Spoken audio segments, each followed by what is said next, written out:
Bhagavate Vasudevaya. Vasudevaya.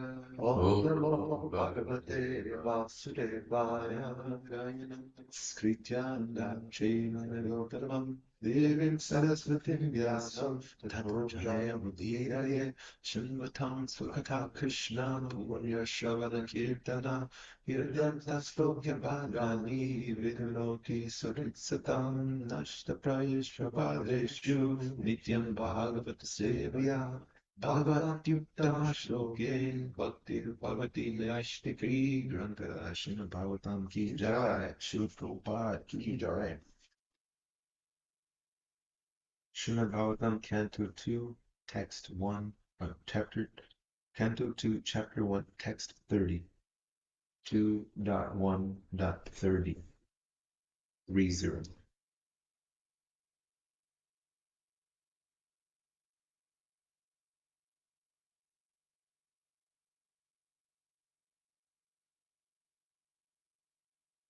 Vyao Shini Chakshu Abu Patanga Lakshmani Vishnu Ahani Ubhe Cha Bru Vijimbaha Parameshti Dishnyam Apaha Asya Talu Rasa Eva Jiva Yarakshini Chakshura Bhutpatanga Lakshmani Vishnu Rahani Ubecha Tadbru Vijimba Parameshni Dishyam Apusya Talu Rasa Eva Jiva Yarakshini Chakshura Bhutpatanga Lakshmani Vishnu Tahani Ubecha Tadbru Vijimba Parameshni Dishyam Apusya Talu Rasa Eva Jiva Yarakshini Chakshura Bhutpatanga Lakshmani Vishnu Ahani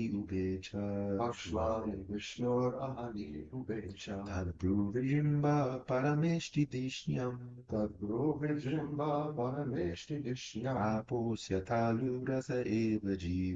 Apusya Talu Rasa Eva Jiva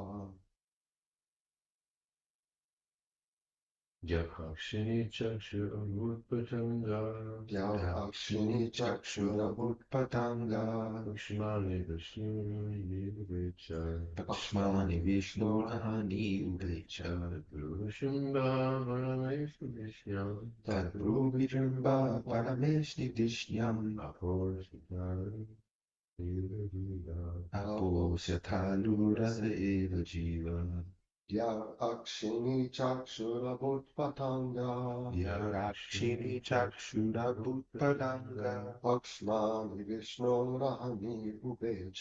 Lakshmani Vishnu Rahani Ubecha Tadbru Vijimba Parameshti Dishyam Apusya Talu Rasa Eva Jiva the sphere of outer space, Akshini, the eyeballs, Chakshu, of eyes, senses, Abut, it so became, Patanga, the sun, Lakshmani, eyelids, Vishnu, of the personality of Godhead, Sri Vishnu, Hani, day and night, Ubhe, both, Cha, and Tat, is, Bru, eyebrows, Vijimbaha, movements, Parameshti, the supreme entity, Brahma, Dishyam, post, Apaha, Varuna, the director of water, Asya, is, Talu, helmet, Vasaha, juice, eva, certainly, jiva, tongue. Translation and purport by His Divine Grace is Bhaktivedanta Swami Prabhupada Ki Jai. The sphere of outer space constitutes his eye pits, and the eyeball is the sun as the power of seeing. His eyelids are both the day and night, and in the movements of his eyebrows, the Brahma and similar supreme personalities reside. His palate is the director of water, Varuna, and the juice or essence of everything is his tongue. For to common sense, the description in this verse appears to be somewhat contradictory, because sometimes the sun has been described as the eyeball, and sometimes as the outer space sphere. But there is no room for common sense in the injunctions of the Shastras. We must accept the description of the Shastras and concentrate more on the form of the Virat Rupa than on common sense. Common sense is always imperfect, whereas the description of the Shastras is always perfect and complete. If there is any incongruity, it is due to our imperfection and not the Shastras. That is the method of approaching Vedic wisdom. Ajnanatamamrasya Jnananjana Shalakriya Chakshirumritam Mena Tasmai Shri Gurave Namaha Namaha Vishnu Padaya Krishna Prashtaya Bhutale Srimati Bhakti Vedanta Swami Tinamini Namaste Sarasvati Devi Gauravani Pracharine Nibhishesh Shunyavani Paschati Deshitavani Jai Shri Krishna Chaitanya Prabhu Nityananda Shri Advaita Vedanta Shila Sariko Bhaktivinoda Hare Krishna Krishna Krishna Hare Hare Hare Rama Rama Rama Hare Hare. The sphere of outer space constitutes his eye pits, and the eyeball is the sun as the power of seeing. His eyelids are both day and night, and the movements of his eyebrows, the Brahma and similar supreme personalities reside. His palate is the directory of water, Varuna, and the juice or essence of everything is his tongue.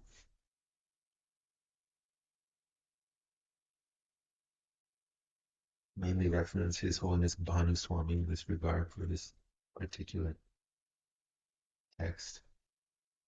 And so I mentioned that at least 3 times the Virat Rupa was shown.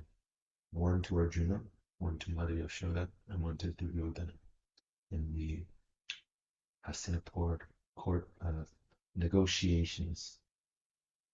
And in this way, there has been some expression of the Virat Rupa. And this is found in Mahabharata, specifically when Duryodhana was exposed to Udyoga Parva. And the only thing is that Duryodhana rejected as being magic, whereas Krishna accepted as being divine. And therefore, Arjuna could appreciate Krishna. And in the text here, we've been studying a little bit.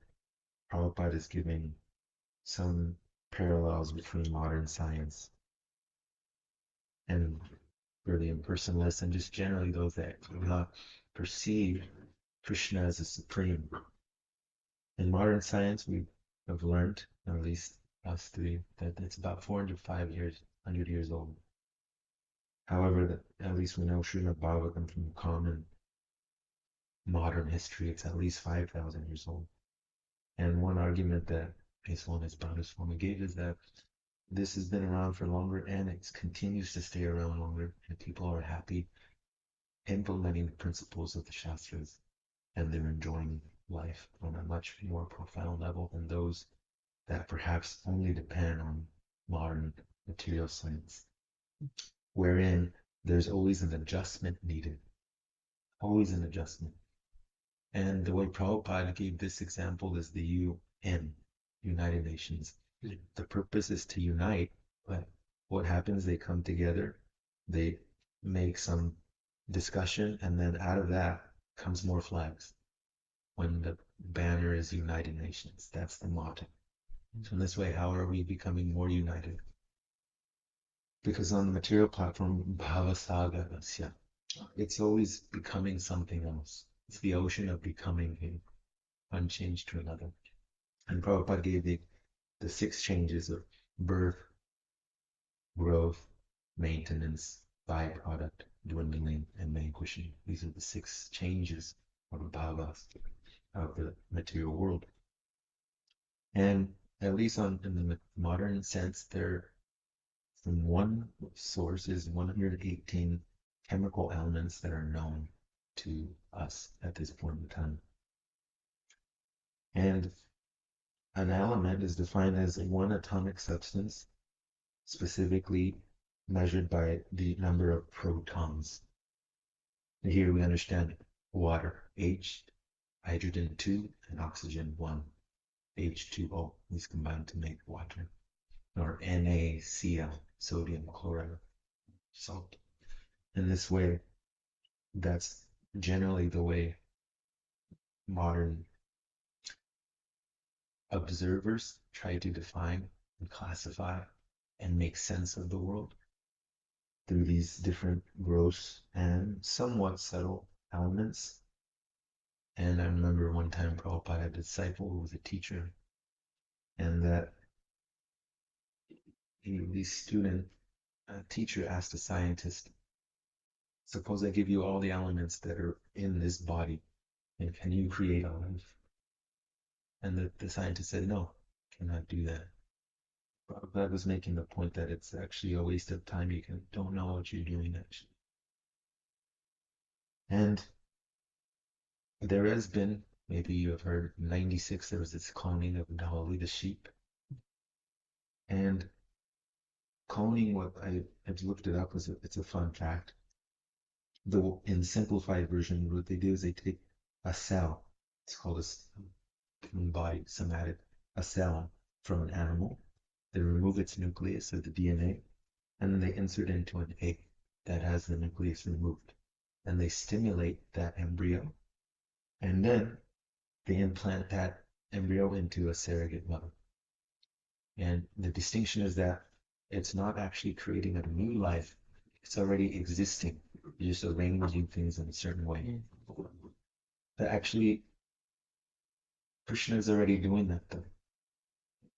By the way of the soul is going into the sperm and the egg, they meet, ovum, and then so forth. That no actually new life is formed, it's from existing life. Elements that are already there. And that's what Prabhupada would mention for a skyscraper. You get the steel, whatever metals are required, and there's different substances, and then we bring them all together, and then we arrange a skyscraper. And in this way, we don't invent anything, we discover things. That which was covered, we remove the covering, and then we find it. It's already there. But there are no real inventions in this world, actually. Krishna has already arranged it all. Now, a little bit about the senses, because Prabhupada has described this in the previous verses also, is that we have the gross senses, these, and then we have the subtle senses, and then we have our spiritual senses. The kind of 3 broad planes of existence one can experience the world. And one such way to understand that one has an existence outside of the gross and subtle body is some reports of, we call them OBEs, out of body experiences, and even NDE, near death experience, where there have been valid reports of people perhaps on the hospital bed, and they experience that they're looking at the situation live and can actually see and hear everything because he's the soul. And actually, Krishna mentions this Very broadly speaking, that the soul is transmigrating from body to body. And I want to relate one verse that's relevant to this particular reference. Bhagavad Gita 15, 8 and 9. Shariram yad avahapnoti yachatu kramit vashware grihitaitani samyati bhayugandan vashaya. Translation: the living entity in the material world carries his different conceptions of life from one body to another. So it's the subtle body being moved, as the air carries aromas. Thus he takes one kind of body and again quits it to take another. In the purport, a few things. At the time of death, the consciousness he has created will carry him on to the next type of body. If he has made his consciousness like that of a cat or dog, he is sure to change to a cat's or dog's body. And if he has fixed his consciousness on godly qualities, he will change into the form of a demigod. And then it goes on to say different things about karma and karshati being the struggle for existence, sometimes meeting with good, sometimes meeting with evil, according to karma and also kama, desire. In the next verse, Krishna states, the living entity, thus taking another gross body, obtains a certain type of ear, eye, tongue, nose, and sense of touch, which are grouped about the mind. He thus enjoys a particular set of sense objects. Here we see Krishna is clearly defining what's going on every moment. And I remember this too, one anecdote in Balboa Park. One gentleman, he wanted to come up and debate, because I was holding Bhagavad Gita, walking around trying to meet people, and I thought he wanted the books. He fooled me. He actually just wanted to argue. And he was saying, the Bible has been around the longest. It has prophecies that have been fulfilled, and including Jesus Christ's resurrection. Show me any other book that has done that with accuracy. I said, this Bhagavad Gita does, and you can read it if you want. But he just wanted me to cite different verses. I wasn't really feeling up to it at the time. So he became impatient. But the point is, Krishna here, he's exactly describing what's happening. I don't found in the Bible with this much accuracy. Christ or any other apostles are describing exactly what's going on to the living entity. It's very broad, actually. Living entity has disobeyed the great fall, therefore they have to come down and sweat and enjoy temporary life or suffer it. That's it. Then there's a judgment day. You either go up or you go down eternally. That's basically the summary of the whole Bible. In essence, right here, Krishna is telling exactly what's going on. Particular body, particular all the senses, and it's being carried just as it's subtle, but it's being carried just like the aroma of the roses we offer the mokshiks. That is there. And because of that, one will either enjoy or suffer according to Icha and Dvesha. Krishna states this. Icha, desire, and Dvesha, hating something. And in this way, one perceives and experiences either happiness or distress. And the way His Grace Vaisheshika Maharaj related this, Icha and Dvesha, suppose that there's a vehicle outside and we think it's ours and we hear a screeching sound and big bang. We think, oh wow, that's my car. And immediately we become distressed. We go out upon further examination, it's not our car, it's someone else's. And then at the same moment, we're fine. And why is that? Because one is so absorbed, the attachment, it's the asakti we talked about yesterday. Asakti, attachment, obsession, addiction, infatuation, these are all different synonyms for asakti, being attached to something. And then the nature of the material world and our spiritual essence is to be attached to something. Therefore, what to be attached to is the question. And if one is detaching from one thing, then there must be a substitute attachment. It cannot be that one artificially renounces or represses, because it'll come out in one form or the other. And therefore, this is a science, the spiritual science of Krishna consciousness. And the way I appreciated Shri Chorabhopinath Prabhu and Davis speak about this was he said, it's the art of desire. Bhagavad Gita and what Krishna teaches is the art of desire. In other words, what to desire and what not to desire, in other words.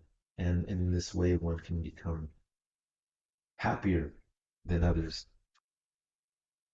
instead of be succumb to Brahma Maya Sukhaya, the illusory happiness. I want to turn now to Bhagavad Gita 7:27.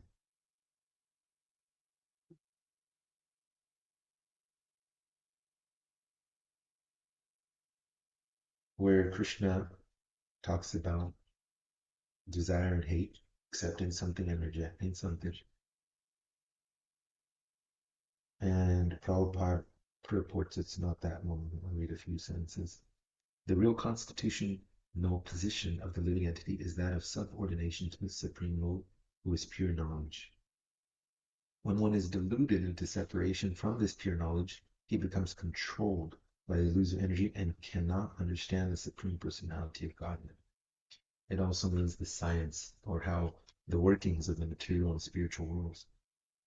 The illusory energy is manifested in the duality of desire and hate. Due to desire and hate, the ignorant person wants to become one with the Supreme Lord and envies Krishna as the Supreme Personality of Godhead. Skipping a few. This is their misfortune. Such deluded persons symptomatically dwell in dualities of dishonor and honor, misery and happiness, woman and man, good and bad, pleasure and pain, etc., thinking, this is my wife, this is my house, I am the master of this house, I am the husband of this wife. These are the dualities of delusion. Those who are so deluded by dualities are completely foolish and therefore cannot understand the Supreme Personality of God. And that's why Krishna, to say, Prabhupada purports here, to common sense, the description in this verse appears to be somewhat contradictory. Contradictory to those who don't receive or accept the inconceivable potency of Krishna. And even in the Bhagavad Gita, it's stated everywhere his hands, his eyes, his legs, and the Sri Upanishad states though also he's here and he's also far, he's inside and he's outside, he walks and he doesn't walk. For a common sense person, they're thinking, how can that be? We understand from there's some hierarchy, Bahir, Simo, Hidrayers, inside and outside. And Prabhupada states here, we must accept the description of the Shastras and concentrate more on the form of the Viraru than on common sense. Common sense is always imperfect, whereas the description of the Shastras is always perfect and incomplete. If there is any incongruity, it is due to our imperfection and not the Shastras. That is the method of approaching Vedic wisdom. Therefore, I want to define here real quick incongruity.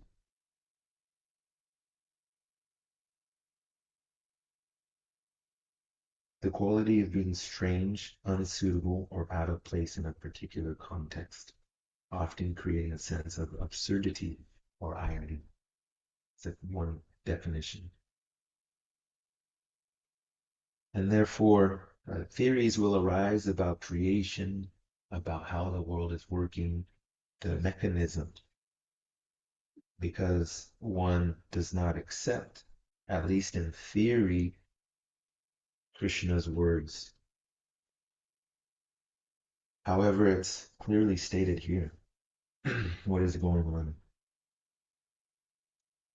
And Prabhupada says this is the method of approaching Vedic wisdom. So there are certain things one can accept as common sense, and there are certain things that one cannot accept. One just has to accept them as truth, at least in theory, Prabhupada said. If you're a learned man, just put your learning aside for the moment and accept what Krishna is saying. And just take a few more minutes and we can open up, summarize, and discuss.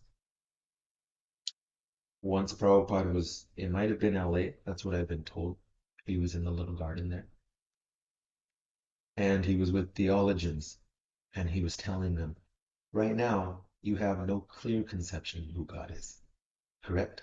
And by silence, the logic is people agree, right?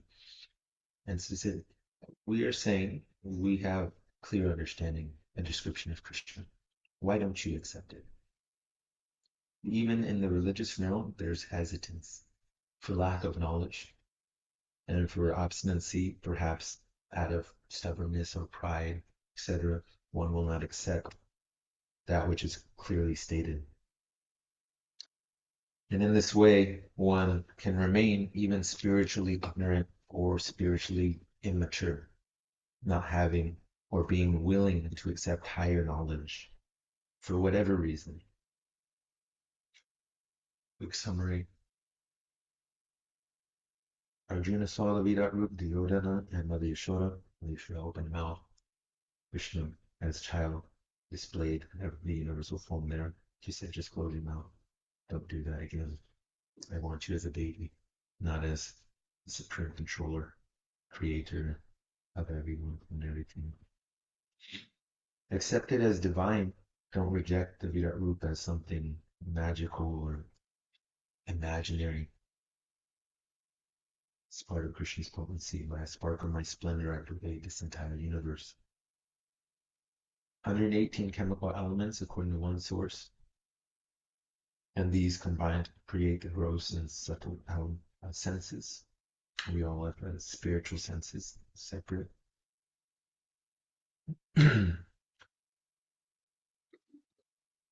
Cloning has been done. Doll, sheep, 96 the year. There's a way of taking a sample basically and planting it into another living organism and getting some life. People experience out-of-body experiences and near-death experience where they actually perceive a reality separate from their gross experience. And this also is shown on the Bhakti community slides, wherein there was one small boy, and he would always have dreams of being in an airplane fight. It's called dogfight. And going down in his plane to death. And these nightmares would haunt the young boy. And so the parents would think, what's wrong with him? Is he haunted or something?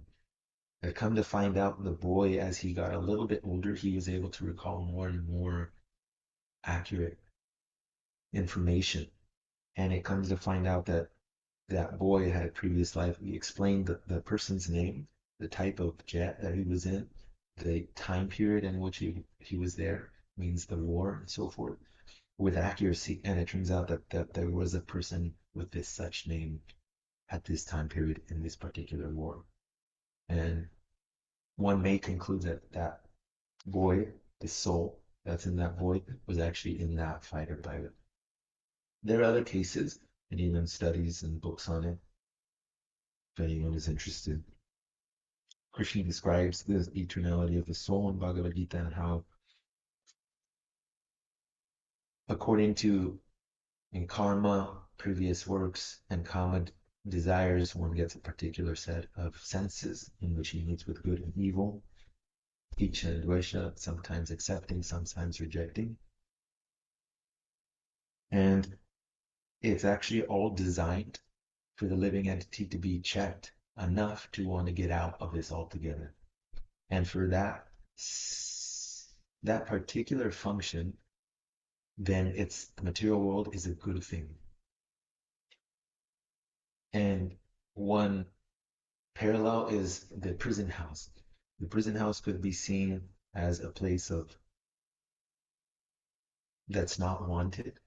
But if one has the understanding that it's meant to rehabilitate one's behavior and not, we call it recidivism, or one does a certain criminal activity and then goes into the prison or jail, and then when they get out, they do the same thing and go back. The idea is that it's not meant for that. The material world is meant to facilitate certain desires of the living entity. And when the living entity exhausts those desires, understanding one cannot really be happy long term. Anandamaya Vyasat, one cannot actually experience pleasure even though one is constantly seeking it. Then the living entity is given a clear path or method. Pravritti Marga and Nivritti Marga. The path of sense enjoyment or the path of mature renunciation, wherein one is traversing their way back to Krishna, essentially. Jyoti Gama, keep going to that light. And in this way, the material world has its specific utility or function. This is about as much as I have for this verse. Thank you very much. Hare Krishna, Hare Krishna, Krishna Krishna, Hare Hare. Hare Rama, Hare Rama, Rama Rama, Hare Hare. Any questions, reflections? You're welcome to pose now online and in person. Question means clarification, reflection, and something to take us deeper into the topic.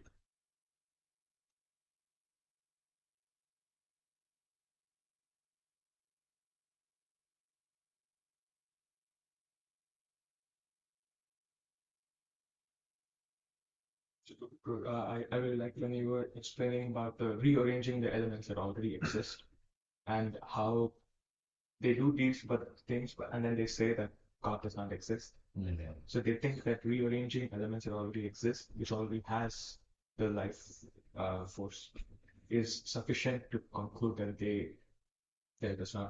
God does not exist. Mm-hmm. So that was like a weak proof, the way they were going about that. Mm-hmm. I also like the thing you were saying about everybody has an attachment to something, Mm-hmm. and you were saying that it can be a positive attachment or it can be a negative attachment. Mm-hmm. I just reminded of Maharaj was saying how you should have a to-do list and a not-to-do list. Mm-hmm. So you will, and it's everywhere in the Srimad Bhagavatam, and the nectar of instruction as well. Mm-hmm. These 6 things you should do, 6 things you should not do. Mm-hmm. So, and even during initiation, we say we do this, we will not do it. So it's always there, everywhere. Yeah. So thank you for putting emphasis on that. Thank you.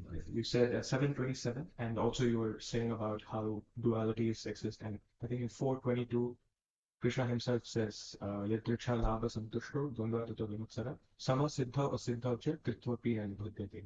He says only one who takes like profit that comes of its own accord, Mm-hmm. and then is equipoised in both profit and loss. Mm-hmm. Sama Siddha Siddhaksha. He's the only person who's not entangled by the dualities of life. Mm-hmm. As Krishna says, 400. So that's, thank you for that. Thank you, man.